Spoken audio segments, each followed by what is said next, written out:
এক tennis player তার brother in লয়ের ফিয়ান্সের সাথে অ্যাফেয়ারে জড়িয়ে পড়ে এবং ধীরে ধীরে তা এতটাই কমপ্লিকেটেড হতে থাকে। মূলত তা নিয়ে আজকের স্টোরি। হ্যালো গাইজ, আজ আমি আপনাদের কাছে এক্সপ্লেন করব ম্যাচ পয়েন্ট হলিউড মুভি। ভালো লাগলে লাইক কমেন্ট করে পাশে থাকতে পারেন। চলুন মুভিটি শুরু করা যাক। মুভির প্রথমেই হলো ক্রিস।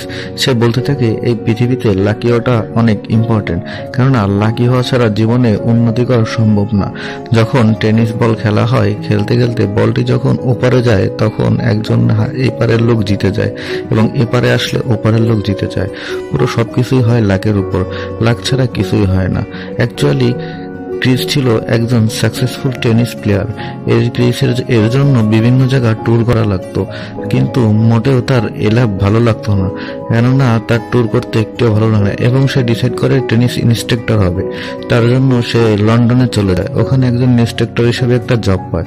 ওখানে এক রিচ স্টুডেন্ট টম তার সাথে মিল হওয়ার পর তারপর টম আর ক্রিস আড্ডা দিতে থাকে এবং আড্ডা দিতে দিতে যখন টম ক্রিসকে জিজ্ঞেস করে তোমার ভালো লাগে কি করতে, তখন ক্রিস বলে অপেরা দেখতে। তখন টম বলে আমারও অপেরা দেখতে ভালো লাগে। তখন টম ক্রিসকে অপেরা দেখার জন্য ইনভাইট করে। পরের দিন যখন টম আর ক্রিস অপেরা দেখতে যায়, ওইখানে টমের ফাদার, মাদার, সিস্টার থাকে। সিস্টারের নাম হচ্ছে গ্লোরি। সে ক্রিসকে প্রথম দেখাতেই অনেক ভালো লাগে এবং দেখে পছন্দ করে ফেলে। পরের দিন যখন টম আর ক্রিস ফোনে কথা বলতে থাকে, ঠিক সে সময় টম ক্রিসকে বলতে থাকে যে আমার সিস্টারের তোমাকে অনেক ভালো লেগেছে, এই সপ্তাহে তুমি আমার প্যারেন্টসের সাথে দেখা করবে। ক্রিস আর টম যখন টেনিস খেলতে থাকে তখন গ্লোরি আসে এবং গ্লোরিও ক্রিসের সাথে খেলতে থাকে। খেলার পর দুইজন যখন গল্প করতে থাকে, সে সময় ক্রিস গ্লোরিকে তার লাইফের সকল কিছু শেয়ার করে এবং এও শেয়ার করে সে অনেক পোর ফ্যামিলি থেকে এসেছে এবং অনেক স্ট্রাগল করে আজকে একজন সাকসেসফুল টেনিস প্লেয়ার হয়েছে। এই কথা শুনে গ্লোরির অনেক ভালো লাগে। পরের দিন ক্রিস গ্লোরিদের বাসায় যায় এবং নোলার সাথে টেবিল টেনিস খেলতে থাকে। নোলাকে হারিয়ে দেওয়ার পর নোলা ক্রিসের প্রশংসা করতে থাকে যে তুমি অনেক ভালো টেবিল টেনিস খেলো। আর ক্রিস নোলাকে বলতে থাকে যে তুমি অনেক দেখতে সুন্দর, তুমি অনেক ভালো টেবিল টেনিস খেলো। আর এই বলতে বলতে তারা যখন কথা বলতে থাকে তখন ওখানে টম চলে আসে। টম এসে ক্রিসের সাথে নোলার পরিচয় করিয়ে দেয় এবং নোলা হচ্ছে টমের গার্লফ্রেন্ড। মূলত নোলা হচ্ছে একজন অ্যাক্টর, আর এই কারণেই টমের মার নোলাকে ভালো লাগে না, কিন্তু টম নোলাকে অনেক ভালোবাসে। যেহেতু ক্রিস তার স্টুডেন্ট কম, তাই আজকাল সে ফ্রি থাকে। তখন গ্লোরি আর ক্রিস একসাথে ঘুরতে বেরোয় এবং গ্লোরি যেহেতু ক্রিসকে ভালো লাগে তাই চায় সে ক্রিসকে হেল্প করবে এবং সে তার বাপের কাছে যায় ক্রিসের একটা জবের ব্যাপারে এবং বলে, তার বাবা বলে ঠিক আছে। পরের দিন গ্লোরি যখন ক্রিসকে বলে যে তুমি জব করবে, তখন ক্রিস বলে আমি আসলে জব টব তো কিছুই বুঝি না। তখন গ্লোরি বলে এগুলো কোনো বিষয় না, 2-1 দিন যাও, আস্তে আস্তে সবকিছু বুঝে যাবে। তারপর ওইখানে ক্রিস, গ্লোরি, টম এন্ড নোলা থাকে। মূলত সবাই ওই দিন ডিনার করবে। যেহেতু ক্রিসের নোলার প্রতি একটা ফ্যাসিনেশন আছে, তাই সে নোলার মুভির ব্যাপারে তাকে জিজ্ঞেস করে এবং মুভির ব্যাপারে যখন জিজ্ঞেস করে তখন নোলা বলতে থাকে একটি মুভি করেছিলাম, পরে আর ডাক পাইনি।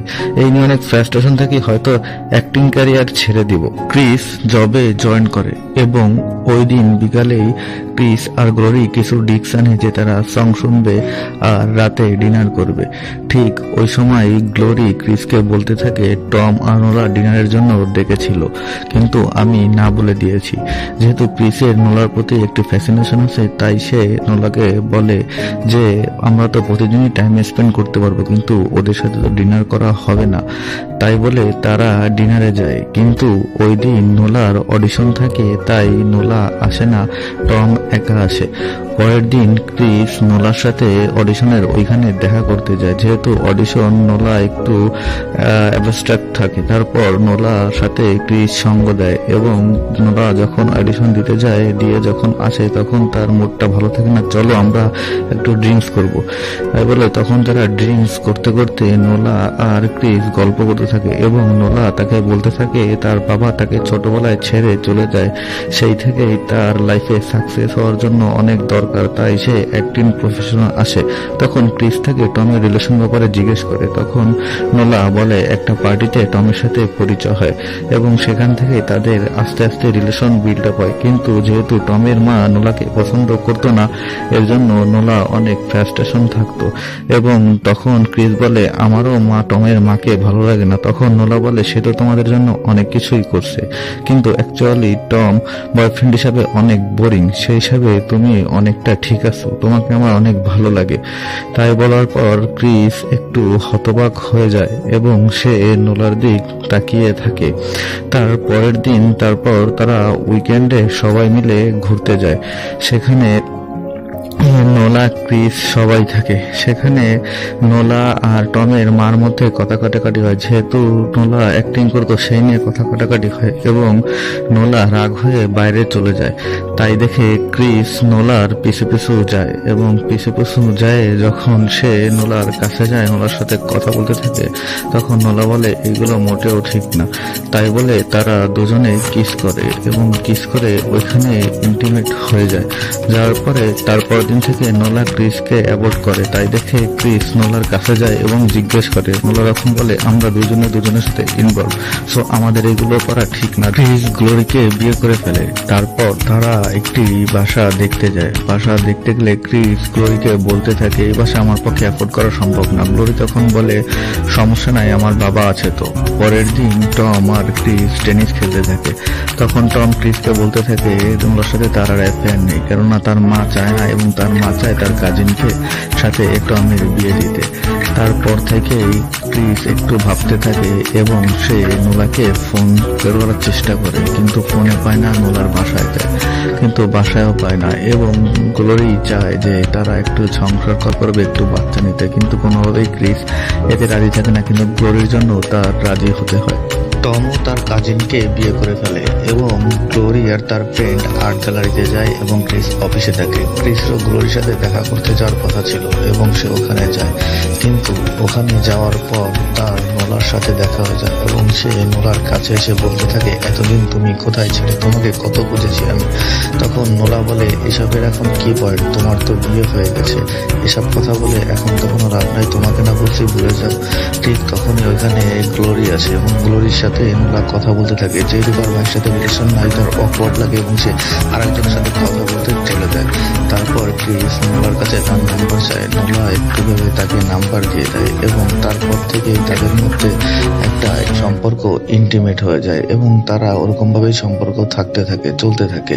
একটা সময় নোলা আর ক্রিসের সম্পর্ক একটা বৃদ্ধ মহিলাও জেনে যায় এবং ক্রিস গ্লোরিকে নিয়ে একটি পার্টিতে গেছিল। তখন তার এক ফ্রেন্ড তাকে বলতেছিল আমি তোমাকে ওই স্ট্রিটে দেখেছিলাম যেখানে না নোলার বাসা। তখন ক্রিস অস্বীকার করতে থাকে যে না, আমি তো ছিলামই না। কিন্তু ওই ফ্রেন্ডটা বলে যে না, শিওর আমি তোমাকেই দেখেছি। কিন্তু গ্লোরি আসলে ক্রিসকে অনেক বিশ্বাস করতো, এর জন্য গ্লোরি কথাটা কোনো পাত্তা দেয় না। এর জন্য সে ফ্রেন্ডটা ওখান থেকে চলে যায়।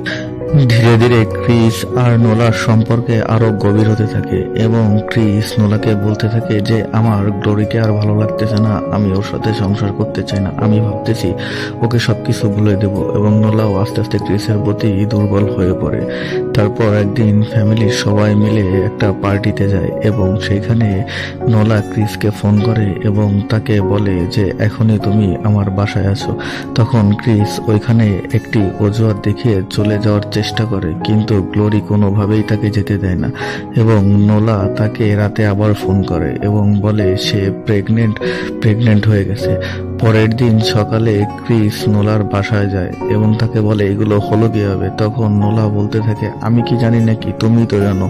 তখন নোলা বলতে থাকে এখন তো সবকিছু সমাধান, তুমি গ্লোরিকে সব কিছু বলে দাও আর আমরা সংসার করতে শুরু করে দিই। এবং যখন ক্রিস আর নোলা একসাথে থাকতেছে তখন গ্লোরি ফলো করতেছে যে ক্রিসের মন খারাপ, সে ভাবে হয়তো তার সন্তান হচ্ছে না, এর জন্য ক্রিসের মন খারাপ। কিন্তু ক্রিস তাকে বলে আসলে এগুলো কিছুই না, আমি ঠিক আছি, অফিসের একটু প্রেশার। এবং ক্রিস তার ফ্রেন্ডকে সবকিছু শেয়ার করতে থাকে, সেটাও শেয়ার করতে থাকে। সে চায় লাইফে এবং উন্নতি করতে এবং লিভিং স্ট্যান্ডার্ড যেভাবে থাকে, এবং সে এটাও চায় নোলাকে সে রাখতে, কেননা নোলাকেও সে ভালোবাসে। কিন্তু দুটো তো একসাথে কোনোভাবেই সম্ভব না। সে ফ্রাস্ট্রেশন পড়ে যায় যে কি করবে কিছুই বুঝতে পারে না। তখন সে চুপ করে সবসময় ফ্রাস্ট্রেশনে থাকতে থাকে এবং একটা সময় সে চিন্তা করে যে আসলে সমাধান তো একটা দরকার, এবং সে নোলার সাথে কথা বলতে থাকে। কিন্তু নোলা তাকে বারবার প্রেশার ক্রিয়েট করতে বলে যে থাকো, তাই বলে সে নোলাকে অ্যাভয়েড করার জন্য একটা 1 মাসের ভ্যাকেশন নিতে চায়, কিন্তু ভ্যাকেশনটা ক্যান্সেল হয়ে যায়। ক্রিসের শ্বশুর তার বাসায় আসে এবং তাকে প্রমোশন দিয়ে দেয়, এবং ক্রিস যেটা চায় সেটাই হচ্ছে। এবং ওদিক থেকে নোলা ক্রিসকে বারবার ফোন করে, কিন্তু ক্রিস ওকে অ্যাভয়েড করে এবং নোলা তার অফিসের সামনে চলে আসে। তাই দেখে ক্রিস নোলাকে কোনোভাবে কন্ট্রোল করে ওইখান থেকে নিয়ে যায়, এবং সে নিয়ে যাওয়ার পর তাদের মধ্যে গ্যাঞ্জাম হয়।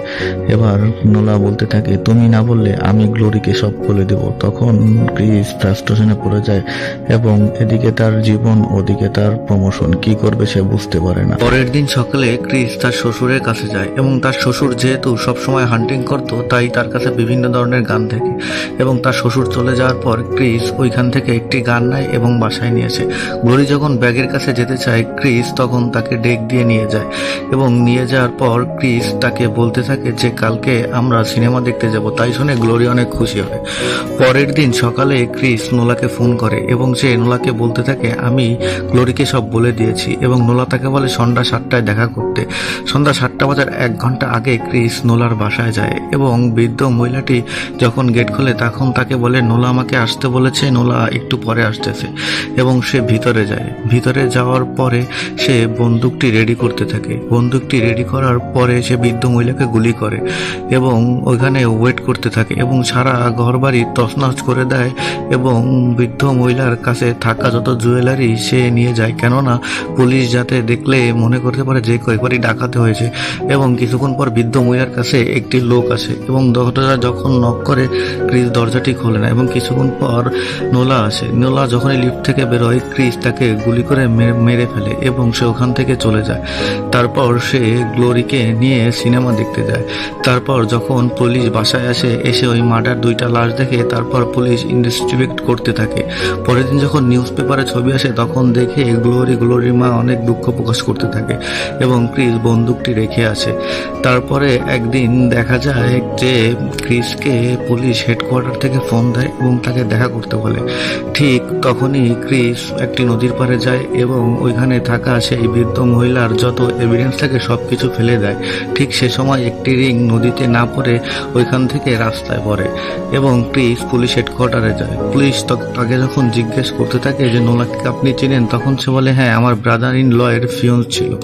তখন পুলিশ তাকে একটি ডায়েরি বের করে দেয় এবং বলে এখানে সবকিছু লেখা আছে, এবং ক্রিস তখন বলতে থাকে অ্যাকচুয়ালি আমি ডিরেক্টলি আপনাকে বলতে চাইনি, আমার একটা ভুল ছিল, আমার নোলার সাথে অ্যাফেয়ার হয়ে যায়, এবং কিন্তু আমি আমার ওয়াইফকে বেশি ভালোবাসি, কিন্তু পরে যখন ভুলটি বুঝতে পারি তখন ওর কাছ থেকে আমি সরে আসি।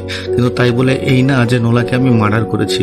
আপনারা ইনভেস্টিগেশন করতে পারেন, কিন্তু এমনভাবেই করেন যাতে আমার জীবনটা নষ্ট না হয়ে যায়। আমার ওয়াইফ জানতে পারলে এই বিষয় নিয়ে অনেক রাগ করে আমার জীবনটা নষ্ট হয়ে যাবে।